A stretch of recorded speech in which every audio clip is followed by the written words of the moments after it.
श्रीगुरुभ्यो नमः। हरि ओम। नमः शिव शिव शिव शिव शिवार्धवृन्ता शिवं। नमो हर हर हर हरान्तरं मेदृशं। नमो भव भव भव भूतगे संपदां। नमो मृड नमो नम उमेश तुभ्यं नमः। ಇವತ್ತು ಪರಮ ಮಂಗಳಕರವಾದಂತಹ ಪವಿತ್ರವಾದ ಶಿವರಾತ್ರಿಯ ಉತ್ಸವ. ಭಾರತಾದ್ಯಂತ ಎಲ್ಲರೂ ಕೂಡ ಶಿವರಾತ್ರಿಯನ್ನು ವಿಜೃಂಭಣೆಯಿಂದಾಗಿ ಆಚರಣೆಯನ್ನು ಮಾಡ್ತಾ ಇದ್ದಾರೆ. ಶಿವ ಎಲ್ಲರಿಗೂ ಕೂಡ ಮಂಗಳವನ್ನು ಶುಭವನ್ನು ಕೋರುವಂತಹ ದೇವತೆ ಶಿವ. ಅಂತಹ ಶಿವರಾತ್ರಿಯ ಈ ಪರ್ವಕಾಲದಲ್ಲಿ ಅದರ ಹಿನ್ನೆಲೆಯನ್ನು ತಿಳಿದುಕೊಂಡು ಆಚರಣೆಯನ್ನು ಮಾಡಿದರೆ ವಿಶೇಷವಾದಂತಹ ಒಂದು ಪುಣ್ಯ ಬರುತ್ತೆ.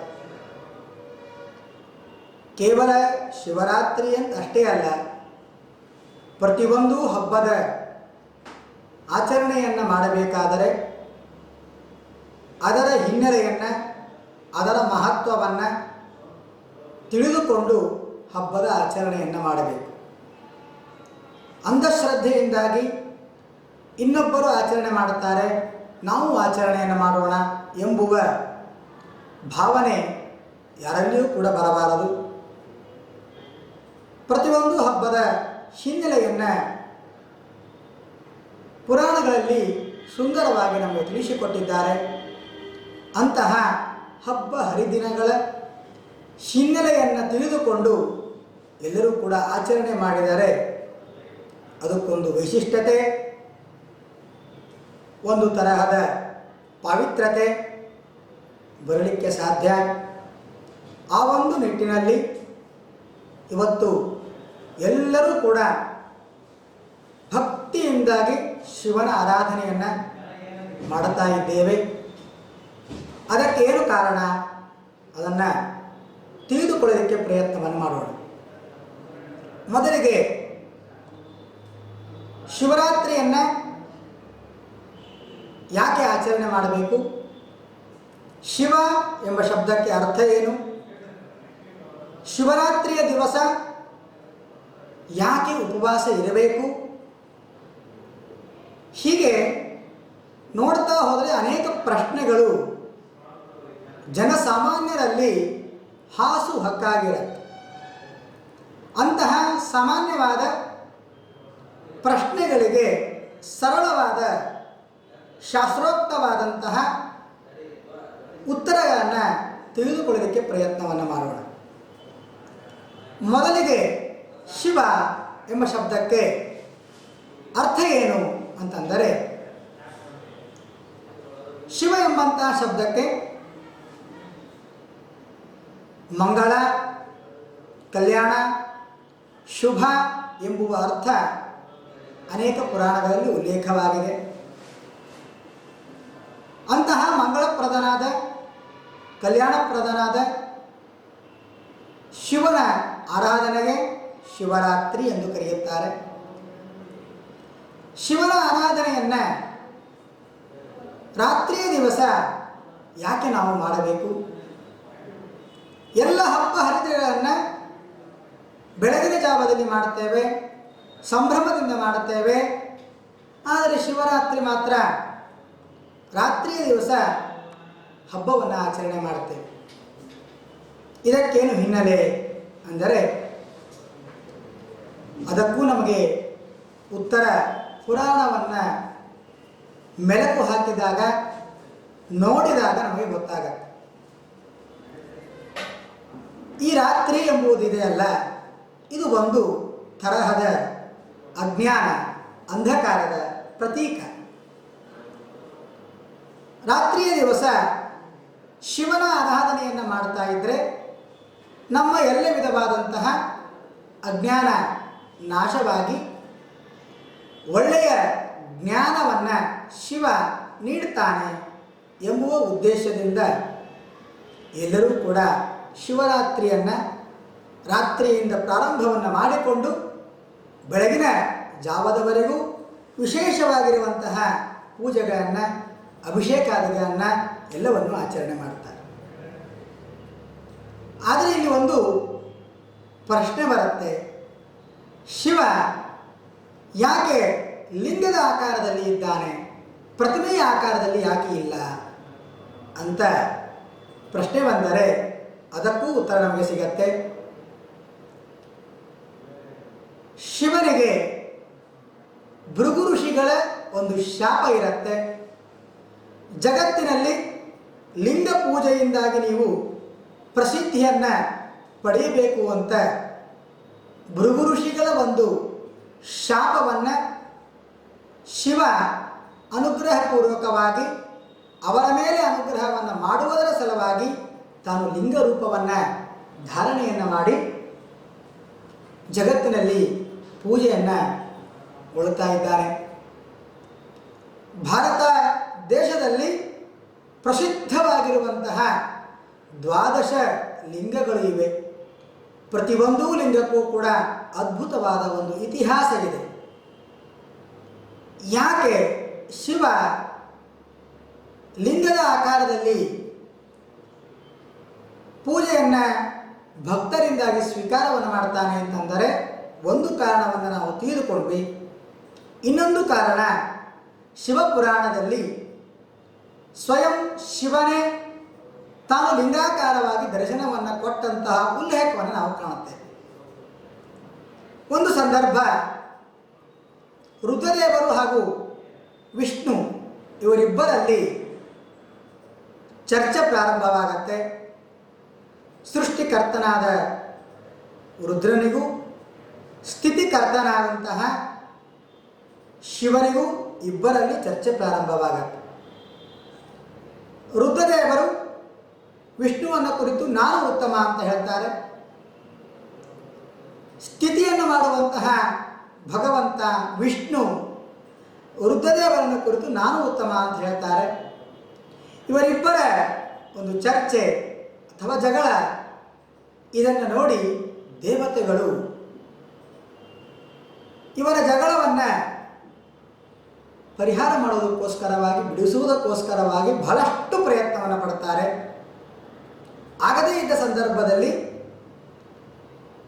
ಶಿವನನ್ನು, ರುದ್ರದೇವರನ್ನು ಮೊರೆ ಹೊಕ್ಕಿ ಎಲ್ಲ ದೇವತೆಗಳು ಕೇಳ್ತಾರೆ, ನೀನು ಸಮರ್ಥನಿದ್ದೀಯಾ, ಇವರಿಬ್ಬರ ಚರ್ಚೆಯನ್ನು, ಜಗಳವನ್ನು ನೀನೇ ನಿಂದಿರಿಸಬೇಕು, ನೀನೇ ಪರಿಹಾರವನ್ನು ಮಾಡಬೇಕು ಅಂತ ಎಲ್ಲ ದೇವತೆಗಳು ಕೂಡ ಕೇಳಿಕೊಂಡಾಗ ಆಯಿತು ಅಂತ ದೇವತೆಗಳ ಪ್ರಾರ್ಥನೆಗೆ ಓಗೊಟ್ಟ ರುದ್ರ ಶಿವ ಅವರಿಬ್ಬರ ಮಧ್ಯದಲ್ಲಿ ಒಂದು ದೊಡ್ಡದಾಗಿರುವಂತಹ ಕಂಬವನ್ನು ಇಟ್ಟು ಅದಕ್ಕೆ ಬೆಂಕಿಯನ್ನು ಹಚ್ಚಿಬಿಡ್ತಾನೆ. ಈ ಕಂಬದ ಆದಿ ಅಂತ್ಯವನ್ನು ನೀವು ತಿಳಿದುಕೊಂಡು ಬನ್ನಿ ಅಂತ ಇಬ್ಬರಿಗೂ ಒಂದು ಪರೀಕ್ಷೆಯನ್ನು ನೀಡುತ್ತಾನೆ. ರುದ್ರದೇವರು ಹಂಸವಾಹನರಾಗಿ ಆ ಕಂಬದ ಬೆಂಕಿಯ ಮೇಲ್ಭಾಗವನ್ನು ಹುಡುಕುತ್ತಾ ಹೋಗ್ತಾರೆ.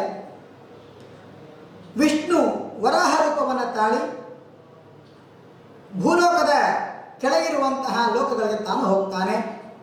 ಇಬ್ಬರೂ ಹೋದಾಗಲೂ ಕೂಡ ಆ ಕಂಬದ ಅಂತವನ್ನು, ಕೊನೆಯನ್ನು ಕಾಣದೇ ಇದ್ದ ಸಂದರ್ಭದಲ್ಲಿ ಬಹಳಷ್ಟು ಪರಿತಪಿಸ್ತಾರೆ. ಏನಿದು ಸಿಗಲೇ ಇಲ್ಲಲ್ಲ ಅಂತ ತಿಳಿದುಕೊಂಡು ಮತ್ತೆ ತಿರುಗಿ ಬರುವ ಸಂದರ್ಭದೊಳಗೆ ಒಂದು ಕೇತಕಿ ಎಂಬುವಂತಹ ಪುಷ್ಪ ಬ್ರಹ್ಮದೇವರ ಎದುರಿಗೆ ಪ್ರತ್ಯಕ್ಷವಾಗುತ್ತೆ. ಬ್ರಹ್ಮದೇವರು ಕೇಳುತ್ತಾರೆ, ಎಲ್ಲಿಂದ ಬಂದೆ? ಇಲ್ಲ, ನಾನು ಈ ಬೆಂಕಿಯ ಮೇಲ್ಭಾಗದಿಂದ ನಾನು ಬಂದೆ. ನಾನು ಇಷ್ಟೆಲ್ಲ ಮೇಲ್ಭಾಗದಲ್ಲಿ ಇದ್ದೆ, ನನಗೆ ಕಾಣಿಸದೇ ಇರುವಂತಹ ನೀನು ಈಗ ಹೇಗೆ ಪ್ರಕಟನಾದೆ ಅಂತ ಈ ರೀತಿಯಾಗಿ ಅವರಿಬ್ಬರಲ್ಲೂ ಕೂಡ ಮಾತು ಪ್ರಾರಂಭವಾಗತ್ತೆ. ಇರಲಿ ಅಂತ ಕೊನೆಗೆ ಬ್ರಹ್ಮದೇವರು ಆ ಹೂವನ್ನು ಕರೆದುಕೊಂಡು ರುದ್ರದೇವರ ಬಳಿಗೆ ಹೋಗಿ ನಾನು ಈ ಬೆಂಕಿಯ ಅಂತವನ್ನು ಕಂಡೆ ಅಂತ ಹೇಳಿದಾಗ ರುದ್ರದೇವರಿಗೆ ಗೊತ್ತು ಇವರೆಲ್ಲರೂ ನಾಟಕವನ್ನು ಮಾಡ್ತಾ ಇದ್ದೇವೆ ಅಂತ. ಆದರೂ ಕೂಡ ರುದ್ರದೇವರು ಸ್ವಲ್ಪ ಸಿಟ್ಟಿಗೆ ಬಂದಂತೆ ತೋರಿಸಿ ಅಲ್ಲಿ ತಾವು ಲಿಂಗರೂಪವನ್ನು ಧಾರಣೆಯನ್ನು ಮಾಡಿದ್ದಾರೆ. ಅವತ್ತಿನ ದಿವಸವೇ ಈ ಶಿವರಾತ್ರಿ ಅಂತ ಶಿವಪುರಾಣದಲ್ಲಿ ಉಲ್ಲೇಖವೂ ಆಗಿದೆ. ಇಂತಹ ಲಿಂಗದ ಆಕಾರದಲ್ಲಿರುವಂತಹ ಶಿವನನ್ನು ಯಾರು ಭಕ್ತಿಯಿಂದಾಗಿ ಪೂಜೆಯನ್ನು ಮಾಡುತ್ತಾರೋ ಶಿವ ಅವರಿಗೆಲ್ಲರಿಗೂ ಕೂಡ ಒಲಿಯುವಂಥವನಾಗ್ತಾ ಇದ್ದ. ಶಿವರಾತ್ರಿಯ ದಿವಸ ಯಾಕೆ ನಾವು ಉಪವಾಸವನ್ನು ಮಾಡಬೇಕು? ಉಪವಾಸ ಎಂಬ ಶಬ್ದಕ್ಕೆ ಅರ್ಥವೇನು? ಕೆಲವೊಬ್ಬರೆಲ್ಲ ಉಪವಾಸ ಅಂತಂದರೆ ಕೇಳುತ್ತಾರೆ, ಉಪವಾಸ ಇದೆ ಅಂತಂತಾರೆ, ಆದರೂ ಫಲಾಹಾರವನ್ನು ಸ್ವೀಕಾರವನ್ನು ಮಾಡ್ತಾರೆ. ಅದು ನಿಜವಾದ ಉಪವಾಸ ಶಬ್ದಕ್ಕೆ ಅರ್ಥವಲ್ಲ. ಉಪವಾಸ ಎಂಬ ಶಬ್ದಕ್ಕೆ ಯಾವ ಆಹಾರವನ್ನು ಕೂಡ ಸೇವನೆಯನ್ನು ಮಾಡಲಾರದೇನೆ ಭಗವಂತನ ಸಮೀಪದಲ್ಲಿ ಕುಳಿತುಕೊಳ್ಳುವುದಕ್ಕೇನೆ ಉಪವಾಸ ಅಂತ ಕರೀತಾರೆ. ಉಪವಸತಿ ಇತಿ ಉಪವಾಸ. ಉಪ ಎಂಬ ಶಬ್ದಕ್ಕೆ ಸಮೀಪ ಅಂತ ಅರ್ಥ, ವಸತಿ ಎಂಬ ಶಬ್ದಕ್ಕೆ ಇರೋದು ಎಂಬ ಶಬ್ದ ಅರ್ಥ. ಹಾಗಾದರೆ ಭಗವಂತನ ಸಮೀಪದಲ್ಲಿ ಇರುವುದಕ್ಕೇನೆ ಉಪವಾಸ ಅಂತ ಕರೀತಾರೆ.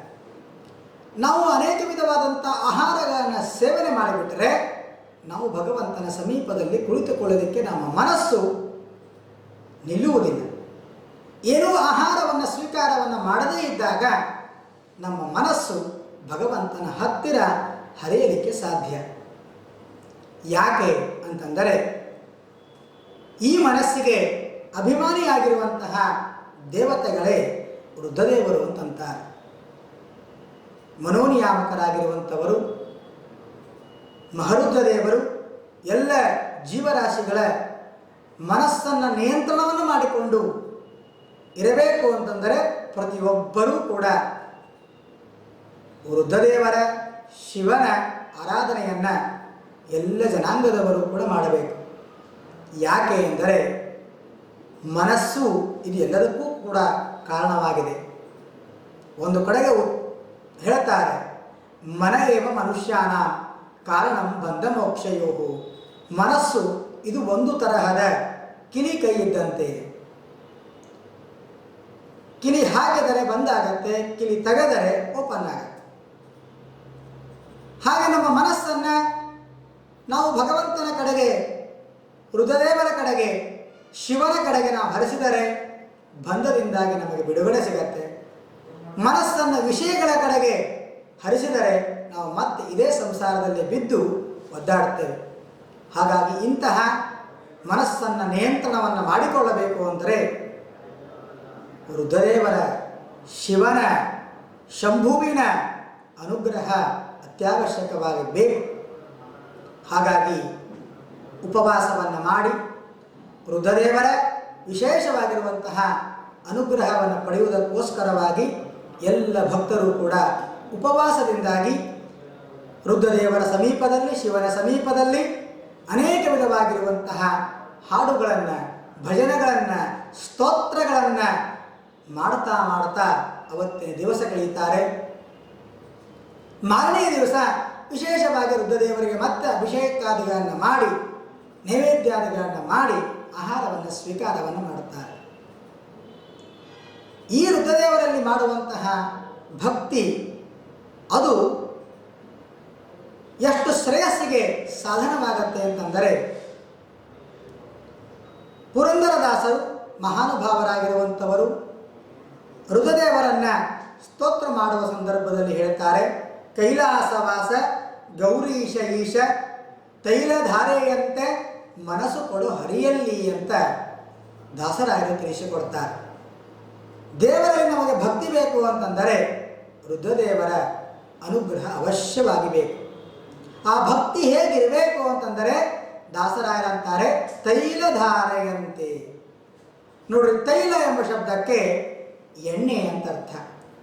ಆ ಎಣ್ಣೆಯ ಧಾರೆ ಮೇಲಿಂದಾಗಿ ಕೆಳಗೆ ಯಾವ ರೀತಿಯಾಗಿ ಏಕಪ್ರಕಾರಕವಾಗಿರುತ್ತೋ ಅದೇ ರೀತಿಯಾಗಿ ಭಗವಂತನಲ್ಲಿ ಮಾಡುವ ಭಕ್ತಿಯೂ ಕೂಡ ಏಕಪ್ರಕಾರಕವಾಗಿ ಇರಬೇಕು. ಅಂತಹ ಭಕ್ತಿಯನ್ನು ಪಡೆಯಬೇಕು ಅಂತಾದರೆ ರುದ್ರದೇವರ ಅನುಗ್ರಹ ಅತ್ಯವಶ್ಯಕವಾಗಿ ಬೇಕು. ಅಂತಹ ರುದ್ರದೇವರ ಒಂದು ಅನುಗ್ರಹ ಎಲ್ಲರಿಗೂ ಕೂಡ ಆಗುವ ಹಿನ್ನೆಲೆಯಲ್ಲಿ ದೇಶಾದ್ಯಂತ ಎಲ್ಲರೂ ಕೂಡ ಈ ಯಾವ ರುದ್ರದೇವರ ಶಿವರಾತ್ರಿಯ ಆಚರಣೆಯನ್ನು ಮಾಡುತ್ತಾರೆ. ಹೌದು, ಶಿವರಾತ್ರಿಯ ಆಚರಣೆಯನ್ನು ಮಾಡುವುದರಿಂದ ನಮಗೇನು ಫಲ ಅಂತಂದರೆ ದೀರ್ಘವಾಗಿರುವಂತಹ ಆಯುಷ್ಯ ನಮಗೆ ಸಿಗುತ್ತೆ. ಶಿವನನ್ನು ರುದ್ರದೇವರನ್ನು ಉಪಾಸನೆ ಮಾಡಿದರೆ, ರುದ್ರದೇವರ ಪೂಜಾದಿಗಳನ್ನು ಮಾಡಿದರೆ ನಮಗೆ ಸಿಗುವ ಲಾಭ ಏನು ಅಂದರೆ ಆಯುಷ್ಯ. ಮನುಷ್ಯನಿಗೆ ಸಾಧನೆ ಮಾಡಲಿಕ್ಕೆ ಬೇಕಾದದ್ದು ಆಯುಷ್ಯ. ಆಯುಷ್ಯವೇ ಇರದೇ ಇದ್ದರೆ ಏನೂ ಕೂಡ ಸಾಧನೆಯನ್ನು ಮಾಡಲಿಕ್ಕೆ ಆಗೋದಿಲ್ಲ. ಎಲ್ಲ ಇದೆ, ಬುದ್ಧಿ ಇದೆ, ಎಲ್ಲವೂ ಇದೆ, ಆಯುಷ್ಯ ಮಾತ್ರ ಸ್ವಲ್ಪ ಇದೆ ಅಂತಂದಾಗ ಆ ವ್ಯಕ್ತಿಗೆ ಸಾಧನೆ ಮಾಡಲಿಕ್ಕಾಗೋದಿಲ್ಲ. ಹಾಗಾದರೆ ಸಾಧನೆ ಮಾಡಬೇಕು ಅಂದರೆ ಆಯುಷ್ಯ ಬೇಕು. ಆಯುಷ್ಯ ಬೇಕು ಅಂತಂದರೆ ರುದ್ರದೇವರ ಅನುಗ್ರಹ ಬೇಕು. ಇದಕ್ಕೆ ಜ್ವಲಂತವಾದಂತಹ ದೃಷ್ಟಾಂತವನ್ನು, ಉದಾಹರಣೆಯನ್ನು ನಾವು ಕಾಣಬೇಕು ಅಂತಾದರೆ ಭಾಗವತದಲ್ಲಿ ಬರುವಂತಹ ಶ್ರೇಷ್ಠವಾದ ಮಾರ್ಕಾಂಡೇಯರ ಒಂದು ಚರಿತ್ರೆಯನ್ನು ಹೇಳುವ ಸಂದರ್ಭದಲ್ಲಿ ಭಗವಂತನ ಅನುಗ್ರಹಕ್ಕೆ ಪಾತ್ರರಾದ ಮಾರ್ಕಾಂಡೇಯರು ಶಿವನನ್ನು ಕುರಿತು ತಪಸ್ಸನ್ನು ಮಾಡ್ತಾರೆ. ಶಿವ ಇವರಿಗೆ ಪ್ರತ್ಯಕ್ಷನಾಗ್ತಾನೆ. ಪ್ರತ್ಯಕ್ಷನಾದ ಶಿವನನ್ನು ಬೇಡಿಕೊಳ್ತಾರೆ. ಶಿವ ತುಂಬು ಮನಸ್ಸಿನಿಂದಾಗಿ ಅವರಿಗೆ ಆಶೀರ್ವಾದವನ್ನು ಮಾಡ್ತಾನೆ. ಚಿರಂಜೀವಿಯಾಗಿರಲಿ ಅಂತ ಆಶೀರ್ವಾದವನ್ನು ಮಾಡ್ತಾರೆ. ಅಂತಹ ಮಾರ್ಕಾಂಡೇಯರು ಚಿರಕಾಲ ಆಯುಷ್ಯವನ್ನು ರುದ್ರದೇವರಿಂದಾಗಿ ಪಡೆದಿದ್ದಾರೆ, ಶಿವನಿಂದಾಗಿ ಪಡೆದಿದ್ದಾರೆ. ಅಂತಹ ಆಯುಷ್ಯ ಬೇಕು ಅಂತಾದರೆ ನಾವು ಕೂಡ ಶಿವಾರಾಧನೆಯನ್ನು ಪ್ರತಿಯೊಬ್ಬರೂ ಕೂಡ ಮಾಡಲೇಬೇಕು. ಮತ್ತು ಅಷ್ಟೇ ಅಲ್ಲದೇನೆ ಶಿವನ ಯಾವ ಯಾವ ಇಂದ್ರಿಯಗಳಿಗೆ ಶಿವ ಒಡೆಯನಾಗಿದ್ದಾನೆ ಅಂತಂದರೆ ಒಂದೊಂದು ಇಂದ್ರಿಯಕ್ಕೆ ಒಬ್ಬೊಬ್ಬ ದೇವತೆಗಳನ್ನು ನಿಯೋಜನೆಯನ್ನು ಮಾಡಿದ್ದಾರೆ. ಆದರೆ ಶಿವನಿಗೆ ಮಾತ್ರ ಮನಸ್ಸನ್ನು ನಿಯಮನವನ್ನು ಮಾಡುವಂತಹ ಶಕ್ತಿಯನ್ನು ಶಿವನಿಗೆ ಕೊಟ್ಟಿದ್ದಾರೆ. ಅಂತಹ ಮನೋನಿಯಾಮಕನಾಗಿರುವಂತಹ ಶಿವ, ಅಂತಹ ಶಿವನ ಆರಾಧನೆಯನ್ನು ಶಿವರಾತ್ರಿಯ ದಿವಸ ಎಲ್ಲರೂ ಕೂಡ ನಾವು ಮಾಡುತ್ತಾ ಇದ್ದೇವೆ. ಇಂತಹ ಶಿವ ನಮಗೆಲ್ಲರಿಗೂ ಕೂಡ ವಿಶೇಷವಾಗಿರುವಂತಹ ಜ್ಞಾನ, ಜೊತೆಯಲ್ಲಿ ಭಕ್ತಿ, ಜೊತೆಯಲ್ಲಿ ವೈರಾಗ್ಯ. ವೈರಾಗ್ಯಕ್ಕೆ ಮುಖ್ಯವಾಗಿ ಉದಾಹರಣೆಯನ್ನು ಕೊಡ್ತಾರೆ, ರುದ್ರದೇವರನ್ನು ಕೊಡ್ತಾರೆ. ವೈರಾಗ್ಯದಿಂದ ಇರುವಂತಹ ಎಲ್ಲವೂ ಇದೆ ರುದ್ರದೇವರಿಗೆ. ಬೇಕಾದಷ್ಟು ಸಂಪತ್ತು ಇದೆ. ಎಲ್ಲ ಇದ್ದರೂ ಕೂಡ ಸಾಮಾನ್ಯರಾಗಿ ಜನರಿರುವಂತೆ ಸ್ಮಶಾನವನ್ನು ಕಾಯುತ್ತಾ ಎಲ್ಲರಿಗೂ ಭಯವನ್ನು ನಿವಾರಣೆ ಮಾಡುತ್ತಾ ಜಗತ್ತಿಗೆ ಮಂಗಳವನ್ನು ಕೊಡುತ್ತಾ ಶಿವ ಈ ಜಗತ್ತಿನ ತುಂಬ ಎಲ್ಲ ಕಡೆಯಿಂದಲೂ ಕೂಡ ಪೂಜೆಯನ್ನು ಮಾಡಿಸಿಕೊಳ್ಳುವಂಥವನಾಗ್ತಾ ಇದ್ದಾನೆ. ಅಂತಹ ಶಿವನ ಮಹಿಮೆ ಇದು ಅಪಾರವಾಗಿದೆ. ಎಷ್ಟು ಶಿವನ ಮಹಿಮೆಯನ್ನು ಕೊಂಡಾಡಿದರೂ ಕೂಡ ಅದು ತೃಪ್ತಿಯಾಗುವುದಿಲ್ಲ, ಅದಕ್ಕೆ ಮಿತಿ ಇಲ್ಲ. ಹಾಗಾಗಿ ಎಲ್ಲ ಜನರು ಕೂಡ ಶಿವಾರಾಧನೆಯನ್ನು ಮಾಡಲೇಬೇಕು. ಅದರಲ್ಲಿ ಮಹಾನುಭಾವರಾದ ಶಂಕರಾಚಾರ್ಯರು ಶಿವನ ಬಗ್ಗೆ ಲಹರಿಗಳನ್ನು ಮಾಡಿದ್ದಾರೆ. ಶ್ರೇಷ್ಠವಾಗಿರುವಂತಹದ್ದು. ಅಂತಹ ಲಹರಿಗಳನ್ನು ಪಾರಾಯಣವನ್ನು ಮಾಡುವ ಮೂಲಕವಾಗಿ ಶಿವನನ್ನು ಸ್ತೋತ್ರವನ್ನು ಮಾಡಿ ಸಂತೋಷವನ್ನು ಪಡಿಸಬೇಕು. ಈ ಶಿವನಿಗೆ ವಿಶೇಷವಾಗಿರುವಂತಹ ಪತ್ರಪೂಜೆ ಬಹಳಷ್ಟು ಇಷ್ಟವಾಗಿರುವಂತಹದ್ದು. ಅದರಲ್ಲೂ ಕೂಡ ಬಿಲ್ವ ಪತ್ರೆ ಶಿವನಿಗೆ ಬಹಳಷ್ಟು ಪ್ರೀತಿಯನ್ನು ಉಂಟು ಮಾಡುವಂತಹದ್ದು. ಅಂತಹ ಬಿಲ್ವಪತ್ರೆಯಿಂದಾಗಿ ಆ ಶಿವನಿಗೆ ಪೂಜೆಯನ್ನು ಮಾಡಬೇಕು. ಆ ಶಿವನ ಇನ್ನೊಂದು ಮಹಿಮೆಯನ್ನು ಪುರಾಣ ತಿಳಿಸಿಕೊಡುತ್ತೆ. ಎಲ್ಲ ವಿಧವಾಗಿರುವಂತಹ ಭಯಾನಕವಾದಂತಹ ಕಾಲಕೂಟ ವಿಷವನ್ನೇ ಶಿವ ತಾನು ಪಾನವನ್ನು ಮಾಡಿದ್ದಾನಂತೆ.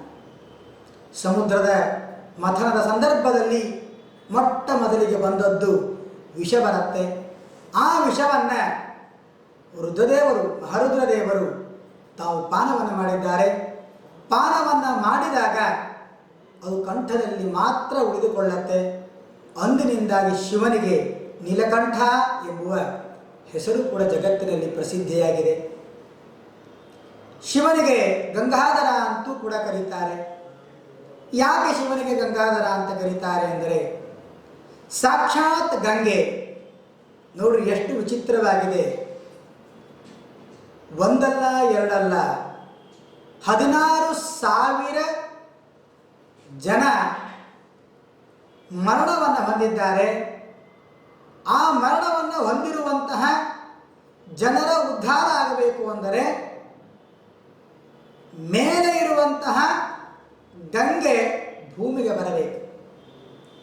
ಮೇಲೆ ಇರುವಂತಹ ಗಂಗೆ ಭೂಮಿಗೆ ಬಂದು ಅವರ ದೇಹದ ಮೇಲೆ ಹರಿದು ಹೋದರೆ ಇವರೆಲ್ಲರೂ ಕೂಡ ಸದ್ಗತಿಯನ್ನು ಪಡೀತಾರೆ ಎಂಬುವ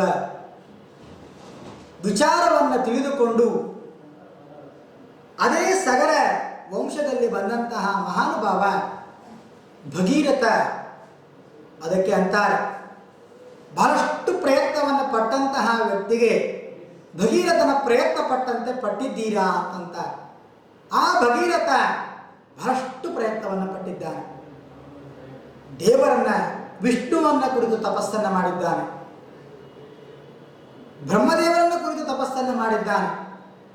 ಅವರಿಬ್ಬರು ಅವರ ತಪಸ್ಸಿಗೆ ಮೆಚ್ಚಿ ಭಗವಂತ ಒಂದು ತ್ರಿವಿಕ್ರಮ ರೂಪವನ್ನು ತಾಳಿ ತನ್ನ ಎಡ ಕಾಲಿನ ಹೆಬ್ಬೆರಳನ್ನು ಆಕಾಶಕ್ಕೆ ತಾಕಿಸ್ತಾನಂತೆ. ತಾಕಿಸಿದಾಗ ಅಲ್ಲಿ ಬಂದ ನೀರೇ ಅದು ಗಂಗಾ ಅಂತ ಅನಿಸಿಕೊಳ್ಳುತ್ತೆ. ಆ ಗಂಗೆಯ ಪ್ರವಾಹ ಭಾರೀ ಜೋರಾಗಿರುವಂತಹ ಪ್ರವಾಹ. ಆ ಪ್ರವಾಹವನ್ನು ಭೂಮಿಗೆ ತಡೆದುಕೊಳ್ಳಲಿಕ್ಕೆ ಆಗೋದಿಲ್ಲ. ಹಾಗಾಗಿ ಭೂದೇವಿ ಪ್ರಾರ್ಥನೆಯನ್ನು ಮಾಡ್ತಾಳೆ. ಹೇಳಿದಾಗ ಭೂಮಿಯ ಪ್ರಾರ್ಥನೆಯಂತೆ ರುದ್ರದೇವರು ತಮ್ಮ ಜಟೆಯಲ್ಲಿ ಈ ಗಂಗೆಯನ್ನು ಧಾರಣೆಯನ್ನು ಮಾಡ್ತಾರೆ. ಗಂಗೆಯನ್ನು ಧಾರಣೆಯನ್ನು ಮಾಡಿ ಅವಳ ಪ್ರವಾಹವನ್ನು ತಡೆದು ನಿಧಾನವಾಗಿರುವಂತಹ ಗಂಗೆಯ ಪ್ರವಾಹವನ್ನು ಭೂಲೋಕಕ್ಕೆ ಶಿವ ಕರುಣಿಸ್ತಾನೆ. ಸಾಮಾನ್ಯವಾಗಿ ಭೂಲೋಕದಲ್ಲಿ ಹರಿಯುವ ಗಂಗೆಯ ಪ್ರವಾಹವೇ ಇಷ್ಟು ಜೋರಾಗಿದೆ. ಇನ್ನು ಸಾಕ್ಷಾತ್ತಾಗಿ ಮೇಲಿಂದ ಬಂದ ಗಂಗೆಯ ಪ್ರವಾಹ ಸಿಲುಕಿದರೆ ನಾವು ಏನಾಗ್ತಿದ್ದೋ ಗೊತ್ತಿಲ್ಲ. ಅಂತಹ ಅದ್ಭುತವಾದ ಶಿವನ ಒಂದು ಅನುಗ್ರಹದಿಂದಾಗಿ ಗಂಗೆ ಭೂಲೋಕಕ್ಕೆ ಬಂದಿದ್ದಾಳೆ. ಅಂದಿನಿಂದ ಶಿವನಿಗೆ ಗಂಗಾಧರ ಎಂಬುವ ಹೆಸರಿನಿಂದಲೂ ಕೂಡ ಕರೀತಾರೆ. ಅದರ ನೆನಪಿಗೋಸ್ಕರವಾಗೇನೆ ಪ್ರತಿ ಲಿಂಗದ ಮೇಲೆ ಒಂದು ಪಾತ್ರೆಯನ್ನು ಇಟ್ಟು ಅದರಲ್ಲಿ ನೀರನ್ನು ಹಾಕಿ ಆ ನೀರು ಶಿವನ ಲಿಂಗದ ಮೇಲೆ ಬೀಳುವಂತೆ ಮಾಡುತ್ತಾರೆ. ಅದು ಯಾಕೆ ಅಂತಂದರೆ ಗಂಗೆಯ ವಿಶೇಷವಾದ ಸನ್ನಿಧಾನ. ಆ ಗಂಗೆ ಶಿವನ ತಲೆಯ ಮೇಲೆ ಇದ್ದಾಳೆ. ಶಿವ ಆ ಗಂಗೆಯ ನೀರನ್ನು ತನ್ನ ತಲೆಯ ಮೇಲೆ ಧಾರಣೆಯನ್ನು ಮಾಡ್ತಾನೆ ಎಂಬುವ ಉದ್ದೇಶದಿಂದಾಗಿ ಎಲ್ಲ ಕಡೆಗೂ ಕೂಡ ಆ ಒಂದು ತರಹದ ಪಾತ್ರೆಯನ್ನು ಇಟ್ಟು ಅದರ ಮೇಲೆ ನೀರನ್ನು ಹಾಕಿ ಶಿವನ ಲಿಂಗದ ಮೇಲೆ ಆ ನೀರನ್ನು ಅಭಿಷೇಕವನ್ನು ಮಾಡುವಂತಹ ಒಂದು ಪದ್ಧತಿ ಬಂದಿದೆ. ಹೀಗೆ ಶಿವನಿಗೆ ನೀಲಕಂಠ, ಗಂಗಾಧರ, ಪಾರ್ವತೀಪತಿ ಹೀಗೆ ಅನೇಕ ಹೆಸರುಗಳಿಂದಾಗಿ ಜಗತ್ತಿನಲ್ಲಿ ಪ್ರಖ್ಯಾತಿಯನ್ನು ಪಡೆದಿದ್ದಾನೆ. ಅಂತಹ ಮಹಾನುಭಾವನಾದ ಶಿವನ ಪುಣ್ಯವಾದ ಪವಿತ್ರವಾದ ಕಾಲ ಇದು ಶಿವರಾತ್ರಿ.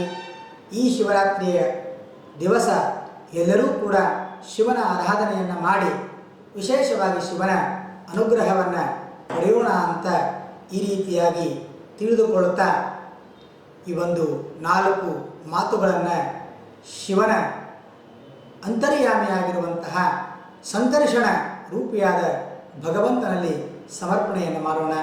ಮಧ್ವೇಶಾರ್ಪಣಮಸ್ತು. ಶ್ರೀಕೃಷ್ಣಾರ್ಪಣಮಸ್ತು.